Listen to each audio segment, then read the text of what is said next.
Hello everyone, welcome to my channel. तो जैसा कि हम लोगों ने पहले वीडियो में देख लिया था कि सेट क्या होते हैं, सेट को रिप्रेजेंट कैसे कर सकते हैं और इनफाइनाइट एंड फाइनाइट सेट क्या होते हैं और इक्वल सेट कैसे कहते हैं। तो मतलब सेट के बारे में पूरी जानकारी ले ली थी। अब कहानी को आगे बढ़ाते हैं। अपने कहानी आगे शुरू होती है इस टॉपिक से कि अब सबसेट क्या होते हैं। सब सेट, देखो नाम से ही लग रहा होगा मुझे कि जो हमने सेट के बारे में जाना था वो यहाँ भी जानना है, लेकिन इसमें थोड़ी सी एक कड़ी और जुड़ जाती है कि हमें पहले पता होना चाहिए कि सेट क्या होते हैं। तो सेट हमने कल पढ़ रखा है कि well defined collection of distinct object is called a set. तो सेट तो हम सीख गए कि हम कलेक्शन से सेट कब बनाएंगे। तो सबसेट क्या होता है। लेट हमें यहाँ पर चाहिए let A and B are two sets. ध्यान से सुनिएगा। अब हमारे पास दो सेट हैं। सबसेट के लिए कम से कम आपके पास दो सेट होने चाहिए। A and B are two set, दो सेट है हमारे पास। सच दैट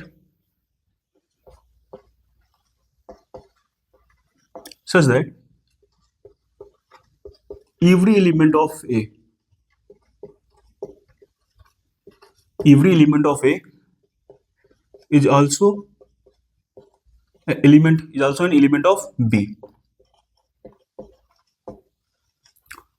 सुनिएगा ध्यान से कि जब भी हम सबसेट की बात करते हैं ना, तो हमें पहले चाहिए दो सेट। कौन कौन से? ए एंड बी, दो सेट चाहिए। अभी मैंने देखिए, सिर्फ मैं ध्यान से सुनिएगा, मैं कोई इम्पिटी या नॉन इम्पिटी की बात नहीं कर रहा हूँ। सोचिएगा सेट दो ही टाइप के होंगे, या तो इम्पिटी होंगे या नॉन इम्पिटी होंगे। तो आप ऐसे ग्राफ बना लीजिएगा कि अगर मैं आपसे बताऊं कि सेट, जब भी मैं बोलूं सेट, तो इसका मतलब है या तो सेट होगा इम्पिटी और या तो सेट होगा नॉन इम्पिटी।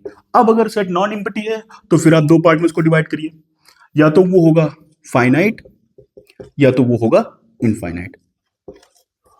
तो कंफ्यूज मत होइएगा, जब भी कोई बोल रहा है सेट तो इसका मतलब अभी कुछ नहीं बता रहा है कि वो इम्पिटी है कि नॉन इम्पिटी। मैंने सिर्फ ये बोला है कि A and B are two set, दो सेट हमने ले रखे हैं। तो इम्पिटी है कि नॉन इम्पिटी वो हम बाद में ऑब्जर्वेशन में देखेंगे सबसेट की, लेकिन अभी यहाँ पर हम सबसेट पढ़ रहे हैं तो सिर्फ मैंने क्या लिया, दो सेट लिया।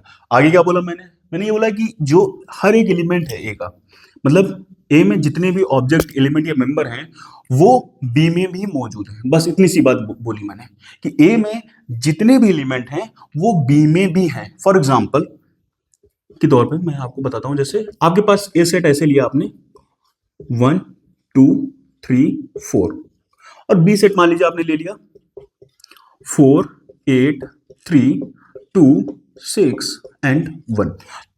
तो आप ध्यान से देखिए कि 1 बिलोंग्स टू ए, ठीक है, और 1 belongs to B, 2 belongs to A and 2 also belongs to B, 3 belongs to A and 3 also belongs to B. Similarly, 4 belongs to A and 4 also belongs to B. That means यही लिखा हुआ है यहाँ पर कि every element of A is also an element of B। मतलब जो A के एलिमेंट है वो B में भी है। आप ये ध्यान मत दीजिए कि सर B में तो 8 भी है और 6 भी है जो A में नहीं है। वो बात यहाँ पे नहीं लिखी हुई। यहाँ पर सिर्फ इतना लिखा हुआ है कि किसी भी एक सेट के एलिमेंट, सारे के सारे किसी एक सेट के एलिमेंट अगर दूसरे सेट में हैं, दूसरे सेट में ज्यादा है कि कम है, पहली बात इस बात से हमें फर्क नहीं पड़ता। हमारी जो डिफिनीशन मुझसे कह रही है वो कह रही है कि every element of set A is also an element of set B. मतलब सिर्फ मुझे देखना है कि मेरे कौन से एलिमेंट के सारे एलिमेंट मेरे दूसरे सेट में भी आ रहे हैं। तो मैंने यहाँ पे देखा कि मेरा जो ए सेट है उसके जो बी सेट है, जो ए सेट है और बी सेट है, ए सेट के सारे एलिमेंट बी सेट में आ रहे हैं, देन वी से A is a subset of B, simple as that। सिर्फ हम इस तरीके से तुरंत ये देख के बोल देंगे। मैं फिर आपको कह रहा हूं कि आपको सेकंड वाला सेट नहीं देखना। अब मैं यहां ये नहीं कह रहा हूं कि इसमें 8 और 6 है, इसमें तो नहीं है।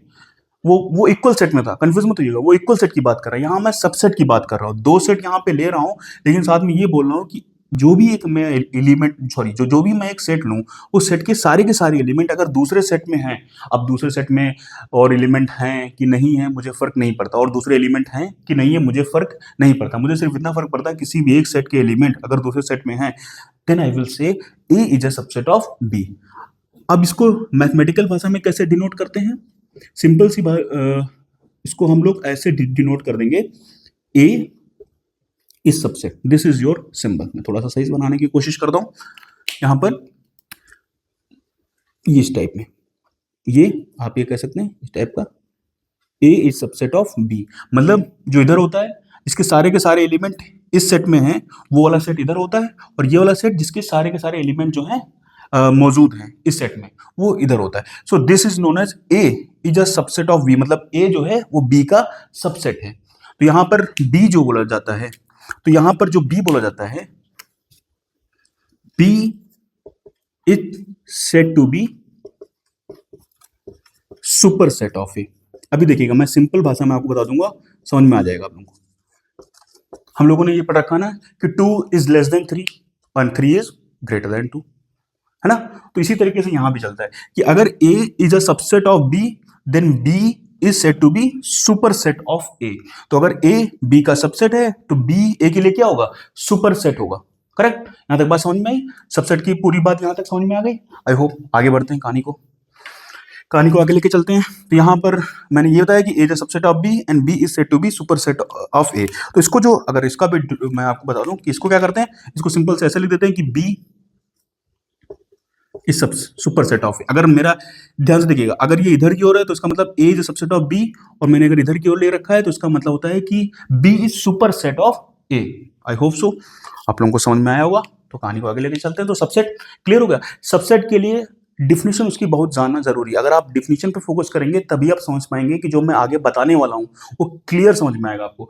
डिफिनेशन सिर्फ आपसे इतना कहता है कि जब भी आप कोई दो सेट ले, अगेन आई रिपीट, मैं आपसे नहीं बोल रहा हूं वो इम्पिटी है कि नॉन इम्पिटी है, वो कुछ भी हो सकता है। मैं सिर्फ यहां पर बोल रहा हूं दो सेट लेने हैं आपको, उन दोनों सेट में से आपको सिर्फ इतना देखना है कि किसी एक सेट के सारे एलिमेंट क्या दूसरे वाले सेट में हैं कि नहीं है, और जिस सेट में हैं वो सेट उसका क्या हो जाता है, सबसेट हो जाता है, और दूसरा वाला सेट क्या हो जाता है, सुपर सेट हो जाता है। इसी तरीके से बोलना, for example 2 is less than 3 तो 3 is greater than 2। I hope सो यहां तक समझ में आया होगा। अगेन मेरी कहानी आगे बढ़ती है। अब हम सबसेट को यहां पर समझ चुके हैं कि सबसेट होता क्या है, अभी हमने देखा। अब इसमें हम लोग थोड़ा सा ऑब्जर्वेशन करते हैं कि किसको थोड़ा सा और पोस्टमार्टम करते हैं, समझते हैं अच्छी तरीके से कि किस किस कंडीशन में क्या हो जाएगा। तो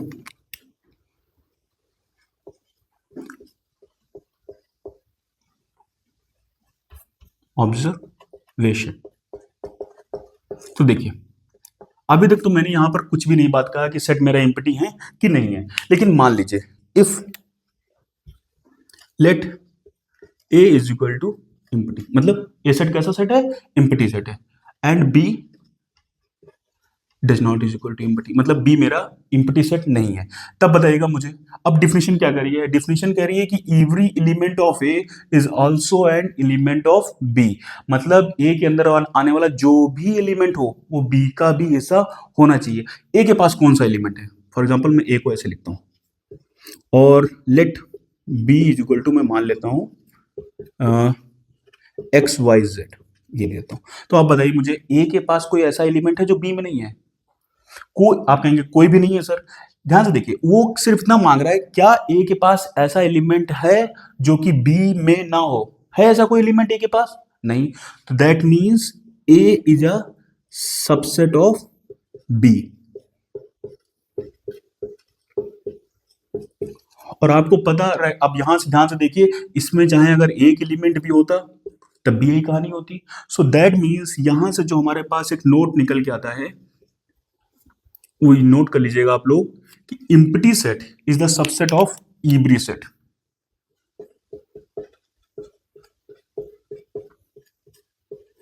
एम्प्टी सेट जो होता है, empty set is the subset of, पहला हम लोगों के पास पहला ऑब्जर्वेशन क्या आया कि एम्प्टी सेट जो है वो हर किसी का सबसेट होता है, is the subset of every set. बात समझ में क्यों होता है, क्योंकि जो डिफिनेशन हमसे सबसेट ने हमको दे रखी है उसने मुझसे कहा है कि जो एक हमारे पास दो सेट होने चाहिए, और every element of any set is also an element of the other set. तो यहां पर जो एम्प्टी सेट अपने अंदर कोई एलिमेंट ही नहीं रखता है, तो हमारे पास किसी भी टाइप का सेट हो, दूसरा सेट आप कुछ भी ले लीजिए, वो क्या होने वाला है, वो इस डिफिनेशन को सेटिस्फाई करने वाला। तो हम लोग बोल सकते हैं कि empty set is the subset of every set. Second observation हम करते हैं, हम क्या करते हैं, दोनों दो सेट जो है सेम टू सेम ले लेते हैं, मतलब let A is equal to A A B S A is a set मान लिया मैंने, और दूसरा सेट भी ए ही ले लिया। दूसरा सेट कौन सा ले लिया? ए ले लिया। मतलब दोनों सेट कैसे कैसे ले लिए? ए एंड ए, दोनों सेम टू सेम सेट ले लिए। मतलब जो एलिमेंट यहां पर है वही एलिमेंट यहां पर है। जैसे एग्जांपल के तौर पर मैं आपको बताऊं, ए इज इक्वल टू 1 एंड 2, और कॉपी इसी का कर लिया 1, 2। तो अब फिर से दोबारा डिफिनेशन पे जाइए कि every element of A is also an element of B. यहां पे दूसरा सेट मेरे पास कौन सा है? खुद वही ए है, लेकिन डिफिनेशन तो मेरी सेटिस्फाई हो रही ना। डिफिनेशन जो मुझसे मांग रही है वो कह रही है कि every element of A is also an element of B. तो यहां पर बताइए मुझे ऐसा कौन सा एलिमेंट है जो इसमें नहीं है? हो गई होगा भाई, दोनों सेम सेट हैं। तो इसका मतलब ये निकलता है कि A is a subset of B. आप sorry, A is a subset of A. तो ये तो हर एक सेट के लिए सही साबित होगा। अगर मैं आपसे कहूं कि ये सेट अगर इम्पटी भी है तो दोनों अगर सेट लेंगे तो दोनों इम्पटी होंगे। तो यहां पर जो एलिमेंट है वो इसमें भी पाए जाएंगे, तो इसका मतलब है ये भी सही साबित होता है। तो इसका मतलब है कि यहां से एक ऑब्जर्वेशन हमारे पास नोट करके आप लोगों के लिखने के लिए और आ गई है कि every set is a subset of itself. दो ऑब्जर्वेशन हमारे पास आ गई क्या? कि every set is a subset of itself. every set is a subset of itself। मतलब हर एक सेट अपने खुद का भी सबसेट होता है, और empty set is a subset of every set. ये दो ऑब्जर्वेशन आप लोगों को समझ में आई। मैंने जो पहली ऑब्जर्वेशन बताई उसमें यह बताया कि एम्प्टी सेट हर किसी सेट का सबसेट होता है, और हर एक सेट खुद के लिए भी तो सबसेट होता ही होता है। तो यहां से जो मोस्ट इंपॉर्टेंट ऑब्जर्वेशन जो आप लोग छोड़ देते होंगे, मैं आप लोगों को बताता हूं। ये पहली वाली कि आप देख रहे हैं कि कोई भी सेट आपको कैसा भी दे दूं, इम्पटी दे दूं, नॉन इम्पटी दे दूं, हर सेट के पास कम से कम एक सबसेट तो होगा ही होगा। अगर मान लीजिए मैंने आपको इम्पटी सेट दे दिया तो वो खुद एक अपना सबसेट बना लेगा, और अगर मान लीजिए मैंने कोई फाइनाइट सेट दे दिया तो आपको पता ही है कि कोई ना कोई तो उसमें सबसेट उसका मिल ही जाएगा। हमको ये बात पता है कि नहीं पता? तो इसका मतलब ये है कि अगर कोई हमारे पास सेट है तो उसका हमेशा कोई ना कोई सबसेट जरूर होगा। तो no set exist, most important आप ये लिख लीजिएगा ऑब्जर्वेशन में कि no set exist without subset. No set exist without subset. कोई भी सेट बिना सबसेट के एग्जिस्ट ही नहीं करता। No set exist without subset. जैसा कि अगर मैं आपसे बताऊं,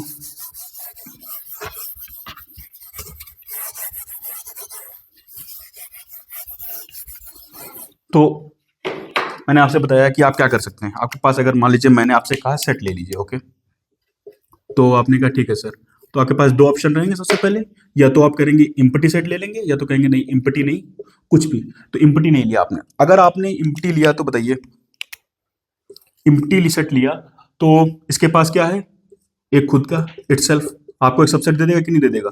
और यहां पर सेकंड, यहां पर आपके पास दो चॉइस हैं, या तो फाइनाइट होगा या तो इनफाइनाइट होगा।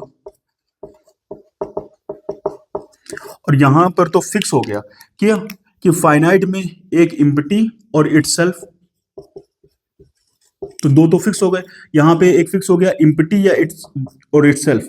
आपको पता है मैंने बता रखा अभी कि empty set is a subset of every set and itself every set is a subset of itself. ये दो तो फिक्स हो गए, मतलब और भी होंगे लेकिन फिक्स हो गए ना।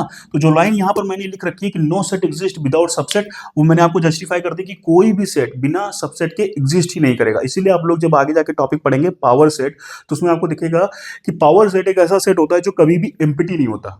पावर सेट कभी भी एम्प्टी एग्जिस्ट नहीं करता। उस पर हम आगे बात करेंगे। अब हम थोड़ा सा ये देख लेते हैं कि हम सबसेट लिखते कैसे। फॉर एग्जांपल मुझे किसी ने सेट दिया, हम उसके सबसेट कैसे लिखेंगे और कितने होते हैं किसी भी सेट के सबसेट, तो वो स्टार्ट करते हैं। How we can calculate the subset of any set. Okay, I hope so observation आपको समझ में आएगी। मोस्ट इंपॉर्टेंट ऑब्जर्वेशन याद रखिएगा कि कोई भी empty set is a subset of every set. Second कि every set is a subset of itself. And the most important कि no set exist without subset, whether it's empty और non empty set, इससे फर्क नहीं पड़ता। अगर आपके पास कोई भी सेट है उसके पास एक सबसेट कम से कम जरूर एग्जिस्ट करेगा। तो मैं आपको बता देता हूँ कि सबसेट लिखते कैसे। जैसे फॉर एग्जांपल फॉर एग्जाम्पल किसी ने आपको ये एक सेट दे दिया ए बी एंड सी, तो यहाँ पर आप मुझे बताइए कार्ड इसको बोला जाता है कि पहले ये बता दीजिए कि नंबर ऑफ एलिमेंट्स कितने हैं सेट में। ये तो देखना पता होगा सबको, अगर फाइनाइट सेट है हमारे पास तो नंबर ऑफ एलिमेंट कितना है, नंबर ऑफ एलिमेंट्स इन ए 3। और ये याद रखिएगा कार्डिनलिटी, ये सिंबल होता है, this is the symbol of cardinality. Cardinality का ये सिंबल होता है, तो यहाँ पर इसी तरीके से इसको लिखा जा सकता है कार्डिनलिटी, ठीक है। कार्डिनलिटी इज इक्वल टू 3, या आप ऐसे भी रिप्रेजेंट, ये सब और हैं, आप कोई भी इस्तेमाल कर सकते हैं, या नंबर ऑफ एलिमेंट्स इन ए 3। इतनी बात पता है आपको। अब हमें देखना ये है कि हम सबसेट कितने लिख सकते हैं। तो पहला सबसेट तो अभी मैंने कहा कि empty set is a subset of every set and every set is a subset of itself, तो ये दो फिक्स हो गए। नाउ सेकंड, जो सबसेट की डेफिनेशन क्या है कि every element of A is also an element of B, तो हम एक सेट बना सकते हैं जैसे ए। अब एक चीज बताइए, अगर मैं इसको इसके साथ कंपेयर करूं तो इसमें एक एलिमेंट है ए, इसमें भी है, तो that mean this set is the subset of every set. और याद रखिएगा, फिर मैं आपको बता दूं, मैंने यहां पर आपको बताया था कि बिलोंग का जब ये सिंबल लगेगा तो यहां पर क्या होता है, ऑब्जेक्ट, और इधर क्या होता है, सेट। लेकिन जब ये सिंबल लगेगा तो दोनों तरफ आपके सेट होने चाहिए, ठीक है। जैसे जब भी आप बचपन में इन सिंबल का प्रयोग करे होंगे तो इधर भी नंबर होता था और इधर भी नंबर होता था, उसी तरीके से याद रखिएगा, जब ये सिंबल प्रयोग होगा तो इधर ऑब्जेक्ट इधर सेट, लेकिन जब ये सिंबल प्रयोग होगा तो दोनों तरफ सेट होना चाहिए। कहीं भी हम कुछ भी प्रयोग नहीं कर सकते। नंबर्स के लिए हम इस सिंबल का प्रयोग कर सकते हैं कि कौन सा ग्रेटर है कौन सा बड़ा है, लेकिन जब हम सेट की बात करते हैं ना, तो यहाँ ग्रेटर और लेसर इस्तेमाल नहीं होता। आप कभी भी ये नहीं देखेंगे कि ये वाला सेट जो है इस वाले से बड़ा है, ये कहना बेवकूफ़ी होगी। सेट इस तरीके से कंपेयर नहीं होता, ठीक है, तो इसका बेवकूफ़ी होगी। तो हम यहाँ पर क्या करते हैं, जब इस सिंबल का प्रयोग करते हैं तो इधर भी एक सेट चाहिए और इधर भी एक सेट चाहिए, और सबसेट होने के लिए इस सेट के सारे एलिमेंट इसमें होने चाहिए। तो empty set, set itself, and दूसरा ये, सेकंड ये, थर्ड ये, फिर आप देखते रहिएगा, बताइएगा, मान लीजिए कोई गलती हो जाए मुझसे, ठीक है। अब बताइए, ये सब लिख दिया, कितने हो गए, 1 2 3 4 5 6 7 8, 8 हो गए। तो हम लोगों ने ये देखिए ये सारे फॉर्म लिख लिए हैं इसके, तो ये देखो 1 2 3 4 5 6 7 8, टोटल आपके पास 8 सबसेट बन चुके हैं। तो इस तरीके से हम कोई भी सेट आपको दे रखा होगा और उसके सबसेट आप लिख सकते हैं, पहले एम्प्टी सेट, फिर सेट इटसेल्फ, और उसके बाद इस तरीके से आप उसके सारे जो एलिमेंट दे रखे हैं उनको तोड़ तोड़ के एक नया सेट बना सकते हैं। आराम से आप एक सेट बना सकते हैं और कंपेयर कर सकते हैं। आप देखेंगे कि ये सारे के सारे क्या है, इसके सबसेट हैं। अब दूसरी चीज कि कितने टोटल सबसेट बन सकते हैं, उसका जो फॉर्मूला होता है कि total number of subset, total number of subset of set A, total number of subset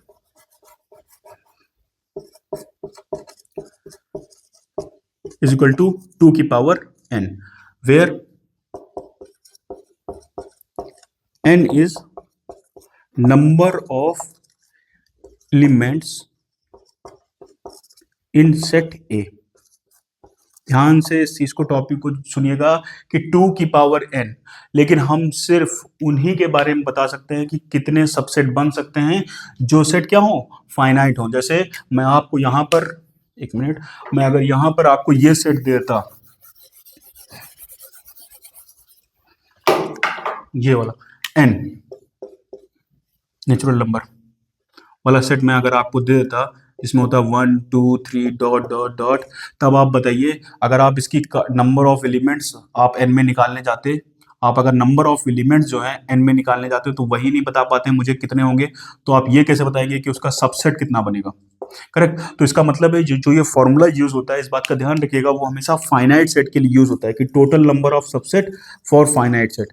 ऐसा नहीं है, इनफाइनाइट सेट के लिए भी इस्तेमाल होता है, पर वो आपको हायर मैथमेटिक्स में देखने को मिलेगा। अभी तो आप लोगों के पास कोई ये फार्मूला नहीं है, तो जब भी आप से पूछा जाएगा तो अभी जो आपके पास क्वेश्चंस आएंगे वो ये फाइनाइट सेट दे रखा होगा, और तभी पूछा जाएगा टोटल नंबर ऑफ सबसेट कितने बन सकते हैं। तो इसमें कुछ नहीं करना, 2 की पावर n जहाँ पे रिप्रेजेंट करता है कि जो हमारा सेट ए है उसमें कितने एलिमेंट हमारे पास मौजूद हैं, बस आप वो रख दीजिएगा और आंसर आ जाएगा। जैसे फॉर एग्जाम्पल यहाँ पर 2 की पावर 3 इज इक्वल टू 8। तो आप ये देख रहे हैं कि हम कोई भी अगर हमें सबसेट दे रखा होगा तो सबसेट पहले तो हम आई होप आपको सब समझ में ये आया होगा कि सबसेट क्या होता है, और फिर हमारे पास कोई भी सेट है हम उसको खुद कैसे उसके सारे के सारे सबसेट लिख सकते हैं और कितने सबसेट बन सकते हैं आप चेक करके देख सकते हैं। हम लोगों ने अब यहाँ पर आई होप सो सबसेट को अच्छी तरीके से समझ लिया होगा कि सबसेट क्या होते हैं।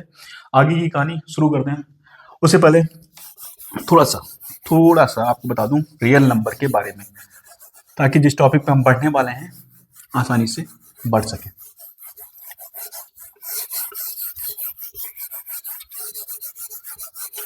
ठीक है, एक बात याद रखिएगा कि फाइनाइट सेट को तो आप सेट बिल्डर फॉर्म या रोस्टर फॉर्म जिसमें नंबर चाहिए उसमें लिख दीजिए, और कुछ इनफाइनाइट सेट को भी आप रोस्टर या टेबल फॉर्म में लिख सकते हैं। जैसे आप नेचुरल नंबर के सेट को जो है अगर मैं आपसे कहूं तो रोस्टर फॉर्म में आसानी से लिख देंगे 1 2, क्योंकि इसमें क्या है ना कि इसमें आपको पता है कि इसका पहला फर्स्ट डिजिट कौन सी है और उसकी सेकंड डिजिट कौन सी है, उसकी थर्ड डिजिट कौन सी है। तो यहाँ पर तो आप रोस्टर फॉर्म में आराम से लिख देंगे। लेकिन जब भी हम आपसे बोलेंगे, फॉर एग्जांपल मैंने बोला क्यू मतलब रेशनल नंबर, तो इसको तो आप सेट बिल्डर फॉर्म में आराम से लिख देंगे कि x belongs to q such that x equal to p by q where p belongs to integer and q belongs to n and p and q are co-primes। I hope so आप लोग rational को लिखना जानते हो। तो ये जो बात मैं लिख रहा हूँ ये आप लोगों को पता होनी चाहिए, ये तो आई थिंक क्लास 8th या 9th की बात होती है। सो क्यों जो है रेशनल नंबर, लेकिन अब इसको हम अगर सेट बिल्डर फॉर्म में लिखने जाएंगे ना तो बड़ी दिक्कत हो जाएगी। क्यों? क्योंकि हमें यही नहीं पता कि हम पहला यहाँ पर क्या लिखें, कॉमा लगा के दूसरा तो बहुत दूर की बात है, हमारे पास पहले ही नहीं पता होगा। तो इस टाइप के जो सेट होते हैं, तो इनफाइनाइट सेट को, हर एक इनफाइनाइट सेट जो होता है वो हम रोस्टर फॉर्म में नहीं लिख सकते, क्योंकि उसका हमें पहला ही नंबर पता नहीं होगा कि हम पहला क्या लिखें दूसरा क्या लिखें। मान लो फॉर एग्जांपल हमने लिख दिया 1/2, जैसा आपको पता है कि इसमें ऑर्डर का तो कोई मैटर करता नहीं, तो आप कह देंगे सर 1/2 लिख दीजिए। दूसरा सर 1/3 लिख दीजिए। अरे मेरे पास तो भैया 1/24 भी सी में आ रहा है नीचे, वो तो छूट गया ना। फिर अगला, तो आप ऐसे लाइन से नहीं लिख सकते हैं जैसे यहाँ पर लिख सकते हैं। तो इनको हम सेट बिल्डर फॉर्म में तो आराम से लिख सकते हैं, लेकिन रोस्टर टेबल फॉर्म में नहीं लिख सकते। तो कुछ इनफाइनाइट सेट को हम लोग रोस्टर टेबल फॉर्म में नहीं लिख सकते। उन्हीं में से एक सेट आता है हमारे पास जो इन सब का सुपर सेट होता है, उसका नाम होता है रियल नंबर। हमको पता है, आप सबको पता ही होगा, लेकिन थोड़ा सा इसमें रिविजन कर देते हैं ताकि आप लोगों को थोड़ा सा ये टॉपिक जो पढ़ाने वाला हूँ वो अगला समझ में आए। सो रियल नंबर क्या होता है? It is a combination of two sets, rational number का सेट और इरेशनल नंबर का सेट। सॉरी कॉम्बिनेशन नहीं, union of two set, union आप पढ़ेंगे तो union of two set, rational number और इरेशनल नंबर का, इन दोनों नंबर्स के सेट का जो है यूनियन होता है। यूनियन आपको पता चलेगा दो सेट के बीच में जो ऑपरेशन लगता है आगे चल के, पर यहाँ आप जान लीजिए इतना तो पता ही होगा कि rational number and irrational number के द्वारा जो सेट बनता है उनको हम लोग रियल नंबर बोलते हैं। तो यहाँ पर होता क्या है कि रियल नंबर को भी हम लोग कोई रोस्टर फॉर्म में रिप्रेजेंट नहीं कर सकते हैं। रियल नंबर एक रियल लाइन की तरह होती है कि इसमें हर एक, कोई भी, मैं यहाँ पर आपके सामने अगर कोई भी, यहाँ पर ये एक मान लीजिए रियल लाइन है ना, इसीलिए इसको रियल लाइन बोला जाता है। इसमें जो हर एक पॉइंट होता है वो एक यूनिक रियल नंबर को रिप्रेजेंट करता है, यूनिक रियल नंबर को, ठीक है ना, यूनिक रियल नंबर को रिप्रेजेंट करता है। वैसे ही आप कभी भी यहाँ पे अलग नहीं कर पाएंगे कि इन दोनों पॉइंट के बीच में अगर मैं आपसे पूछूं कितने रियल नंबर है, तो ये बिल्कुल बेवकूफाना सवाल होगा। इन दोनों के बीच में इनफाइनाइट है, मतलब ये पूरी लाइन ये पूरी रियल नंबर को वो करती है, डिनोट करती है। तो वैसे ही अगर मैं यहाँ पर इस पॉइंट को ए नाम दे दूं और इस पॉइंट को बी नाम दे दूं, तो मैं आपसे बोलूं कि ये पूरी लाइन जो है आप अलग से लिख के दिखाइए, तो हम लोग इसको ऐसे लिखते हैं A comma B and it is known as interval.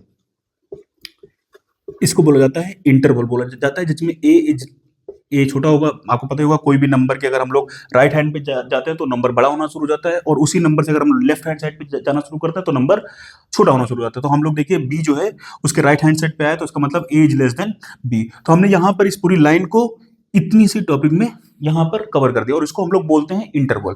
एक तरीके से ये बोला गया है ओपन इंटरवल। ओपन इंटरवल मतलब कि जिसमें एंड पॉइंट कवर नहीं होते हैं। तो इस ओपन इंटरवल जो लिखा हुआ है इसको हम लोग सेट की फॉर्म में कैसे लिखेंगे, इसको ऐसे लिखेंगे कि a comma B x belongs to r, हम रियल नंबर से x ले रहे हैं, सच दैट कि x फ्रॉम a, ध्यान से देखिएगा मैंने ये साइन नंबर्स के बीच में लगाया है, सेट के बीच में नहीं लगाया है, ये रहा सेट। तो ये जो x है ये मैं कहां से कहां तक ले रहा हूं, यहाँ पे इक्वल टू को साइन नहीं लगा रहा हूं, तो डोंट वरी, ये रिप्रेजेंट कर रहा है कि मैं सिर्फ a और b के बीच में आने वाले सारे के सारे नंबर ले रहा हूं। इसको हम लोग रोस्टर फॉर्म में नहीं लिख सकते, ये पूरी लाइन मैंने यहाँ पर लिख रखी है सेट के फॉर्म में, ठीक है। So this is known as open interval. Open interval का मतलब ये होता है कि जिसमें एंड पॉइंट ना लिखे जा सके, जिसमें मैं एंड पॉइंट ना लिखूं, ठीक है, ये होता है ओपन इंटरवल। इसी तरीके से अगर मैं दूसरा एक इंटरवल लूं a कॉमा b, इसको अगर सेट की फॉर्म में लिखना हो तो कैसे लिखूंगा, x belongs to r such that a is, अब यहां पे देखिएगा, यहां पे मैं क्या कर रहा हूं, नीचे इक्वल टू का भी साइन लगा दे रहा हूं, तो इसका मतलब है ये जो दो एंड पॉइंट हैं ये भी इसमें शामिल हो गए और इसको बोलते हैं क्लोज्ड इंटरवल। क्या बोलते हैं, क्लोज इंटरवल बोलते हैं। तो यहां पर ये दोनों बोले जाते हैं एंड पॉइंट, क्या बोले जाते हैं, एंड पॉइंट्स बोले जाते हैं। तो इस तरीके से हम इंटरवल्स को जो है सेट के फॉर्म में लिखते हैं। इस तरीके से हम लोग सेट के फॉर्म में लिखते हैं कि x belongs to r, type of object, फिर से देखिए टाइप ऑफ ऑब्जेक्ट बताया, और रूल फॉर कलेक्शन। कलेक्शन का रूल क्या है कि यहां से लेके यहां तक आने चाहिए। जैसे फॉर एग्जांपल आप लोगों को एक छोटा सा एग्जांपल बता देता हूं,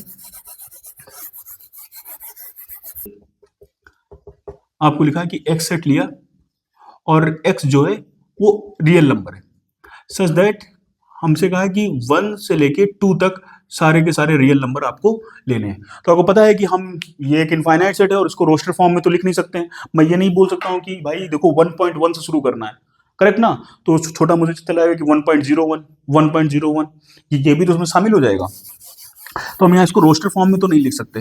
लेकिन ये किस टाइप का सेट है अगर हमें देखना है, सॉरी किस टाइप का इंटरवल है अगर हमें देखना है, तो हमें देखना पड़ेगा क्या हम एंड पॉइंट को शामिल कर रहे हैं। अब देखिए यहाँ पर हमारे जो एंड पॉइंट है ये दोनों, जो इधर वाला एंड पॉइंट है कि हमें 1 से बड़ा लेना है और 2 से छोटा लेना है एंड पॉइंट, ठीक है। आप कंफ्यूज ना होइएगा, यहाँ पे टाइप्स ऑफ ऑब्जेक्ट आर लिखा हुआ है तो इसका मतलब है सारे के सारे रियल नंबर लेने हैं, ठीक है। अगर मैं इसको ऐसे लिख देता, एक बार आप लोगों को बता दूं अगर आप लोग कंफ्यूज हो रहे हो, तो x बिलोंग्स टू n लिख देता और तब मैं आपसे यहां पर मांगता कि x इज, तब यहां पर आप बताइए, तब ये सेट होता है empty, this set is empty. Why, क्योंकि भैया यहाँ पे जो टाइप्स ऑफ ऑब्जेक्ट है मेरे पास वो है नेचुरल नंबर, और वो मांग रहा है मुझे कि 1 से बड़ा दो और 2 से छोटा। है कोई नेचुरल नंबर जो इन दोनों के बीच में 1 and 2, नहीं ना।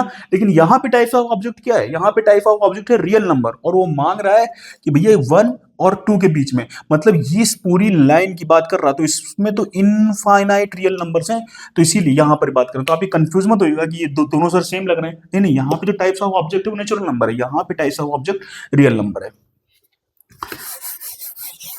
तो ये रहा एंड पॉइंट। अब हमें देखना ये है कि एंड पॉइंट जो है हमारे इंक्लूड नहीं हो रहा है, सो दैट मीन्स यहाँ पर जिस इंटरवल की बात कर रहा है वो इस इंटरवल की बात कर रहा है, भैया एंड पॉइंट इंक्लूड ओपन रखने, एंड पॉइंट इंक्लूड नहीं करने, ठीक है ना। तो इस तरीके से हम अपने इंटरवल को सेट के फॉर्म में रिप्रेजेंट करते हैं।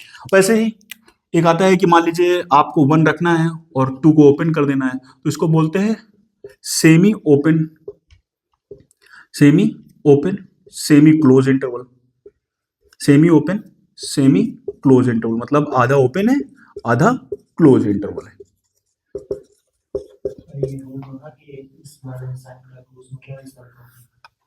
हाँ, semi open semi close interval, जैसा कि आप लोगों को पता होगा, मतलब ये बात पता है ना कि ये जो हमारा जो ब्रैकेट लगता है, इस स्क्वायर ब्रैकेट, ये क्लोज को रिप्रेजेंट करता है, और इस टाइप का ब्रैकेट जो होता है वो ओपन को रिप्रेजेंट करता है।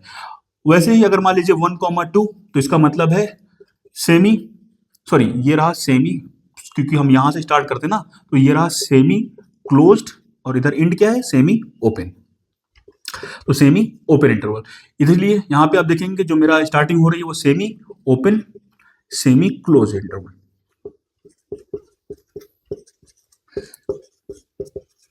सिमिलर इन दोनों को अगर हमें सेट के फॉर्म में रिप्रेजेंट करना है तो हम कुछ नहीं करेंगे, पहले दिखा देंगे कि भाई हमने रियल नंबर से टाइप्स ऑफ ऑब्जेक्ट मेरा रियल नंबर है और हम 1 को तो इंक्लूड कर रहे हैं लेकिन 2 को इंक्लूड नहीं कर रहे हैं, ठीक है ना, 2 को इंक्लूड नहीं कर रहे हैं।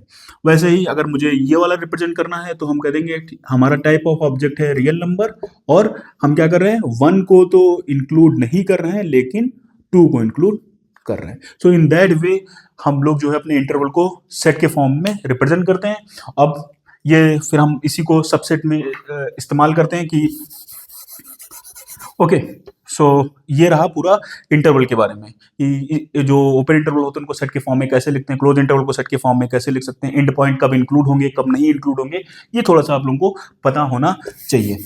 तो हम लोग टॉपिक से थोड़ा सा अलग हट के मैंने इस पर बात करी है, ये है आपका रियल नंबर के बारे में कि रियल नंबर को आप लोग कैसे देखेंगे और सारे के सारे इनफाइनाइट सेट याद रखिएगा रोस्टर फॉर्म में रिप्रेजेंट नहीं हो सकते, मतलब टेबलर फॉर्म में, कॉमास के फॉर्म में। आपको पता ही नहीं है भाई रियल नंबर की जो है, हम आपसे क्या बोलूँगे नहीं कहाँ से स्टार्टिंग है और कहाँ पर एंड है, या एंड भी नहीं, चलिए बताइए उसका नेक्स्ट नंबर क्या होगा, किसी को नहीं पता है। So that's why we can represent the some infinite set on set builder और रोस्टर फॉर्म। और इस तरीके से मैंने अभी जो आपको बताया वो इंटरवल बताया कि इंटरवल को हम लोग जो है कैसे रिप्रेजेंट करते हैं इन सेट। अब जैसे फॉर एग्जांपल हमारे पास अब नंबर सिस्टम को हम लोग देख लेते हैं एक तरीके से थोड़ा सा कि नंबर सिस्टम में हमारा सबसेट कैसे काम करता है। तो अब देखिए आपके पास जो स्टार्टिंग होती है वो होती है नेचुरल नंबर से, ठीक है, क्या होता है 1 2 3 4 डॉट डॉट डॉट, फिर आपके पास है होल नंबर जो यहाँ पर 0 इंक्लूड हो जाता है 1 2 3 4 डॉट डॉट डॉट, फिर आपके पास थोड़े से आते हैं integers, negative and positive natural numbers including 0 और इंटीजर्स 0 1 2 एंड 3, फिर आपके पास क्यू रेशनल नंबर, अभी उनको मैंने पूरा लिखवाया हुआ है x belongs to such that x is equal to p by q और where p belongs to z and q belongs to n and p and q are co-primes। ये पूरी डिफिनीशन होती है रेशनल नंबर की, अगर आपको कोई rational number ये पूरा सेट में लिखना है। ओके, उसके बाद आता है आपके पास रियल नंबर, उसके बाद आपके पास आ जाता है रियल नंबर, उसके बाद कॉम्प्लेक्स नंबर आ जाता है, एक और अभी से एक और सेट आता है क्यू कॉम्प्लीमेंट। इसमें देखते हैं हमारा सबसेट कैसे काम कर सकता है। तो अब ध्यान से देखिए 1 2 3 4 इसमें भी है, 1 2 3 4 इसमें भी है, that means N is a subset for W. N क्या है डब्ल्यू के लिए एक सबसेट है, N is a subset of W. अब डब्ल्यू के जो नंबर है 0 1 2 3 ये तो इसमें भी है, तो इसका मतलब है कि W is a subset of Z and z के जो नंबर है वो n में भी है, तो that means n is also a subset of z। अब इधर देखिए q, q के अंदर आपको पता है कि हम लोग नीचे डिनोमिनेटर में 1 लिख के ये सारे नंबर रिप्रेजेंट कर सकते हैं, तो इसका मतलब क्या है कि n is subset of n is subset of q, n is, एक मिनट में थोड़ा सा सही से लिख दूं, n जो है वो इज सबसेट ऑफ q भी है और w is also subset of q, z is also subset of q। वैसे ही आप अगर देखेंगे तो R जो होता है वो चाहे n को ले लो, n is subset of R, z is also subset of R and q is also subset of R। तो आप देख रहे हैं, लेकिन यहाँ जो एक नंबर लिखा हुआ है, फिर एक कॉम्प्लेक्स नंबर, अभी तो आप लोग रियल नंबर ही पढ़ रहे हैं, तो कॉम्प्लेक्स नंबर जो होते हैं वो भी इस superset for all the numbers. Complex number जो है इन सारे नंबरों के लिए सुपरसेट होता है, या कह सकते हैं ये सारे जो सेट है ये इसके लिए सबसेट का काम करते हैं। लेकिन जो यहाँ एक नंबर लिखा हुआ है इसको हम लोग पता है क्या बोलते हैं, क्यू कॉम्प्लीमेंट, कि कॉम्प्लीमेंट ऑफ सेट अभी हम लोग पढ़ेंगे आगे। तो ये है इर्रेशनल नंबर का सेट, ये किसका है, इर्रेशनल नंबर का सेट है। तो ये सबसे अलग क्यों होता है आपको देखना पड़ेगा, क्योंकि जो इर्रेशनल में नंबर होते हैं, जैसे फॉर एग्जांपल मैं अगर हल्का सा इसके सेट को लिखने की कोशिश करूं तो मान लीजिए √2 आएगा, इसमें √3 आएगा, तो इनमें से किसी में भी √2 √3 नहीं आता है, तो कोई भी सेट इसका सबसेट या ये किसी सेट का सबसेट नहीं बन पाएगा। Only Q complement is subset of R and Q complement is subset of C. ये देखिए थोड़ा सा सिंबल को मैं थोड़ा सा अलग बना दे देता हूँ तो आपको समझ में आएगा। तो इन दोनों का वो सबसेट होता है। तो आपको पता होगा कि किसी भी सबसेट, अगर सिंपल भाषा में बोलूँ तो एक कंपैरिजन है, सबसेट के लिए आपको 2 सेट चाहिए, दो सेट आपके पास होने चाहिए और आपको ये देखना है कि जो आपके पास एक सेट है उसके सारे के सारे एलिमेंट दूसरे सेट में हैं कि नहीं है। अगर हैं तो वो सेट क्या हो जाता है, सबसेट हो जाता है उस सेट के लिए, और दूसरा सेट जो होता है वो सुपर सेट कहलाने लगता है। अब इंपॉर्टेंट बात बतानी ये है कि असल में सबसेट यूजली तौर पे आपको मिलेंगे कि improper subset and proper subset. एक बार उनको जान लेते हैं फिर हम लोग इस क्लास को पूरा खत्म करते हैं। लास्ट टॉपिक थोड़ा सा इसमें कि इम्प्रॉपर सबसेट और प्रॉपर सबसेट क्या होते हैं।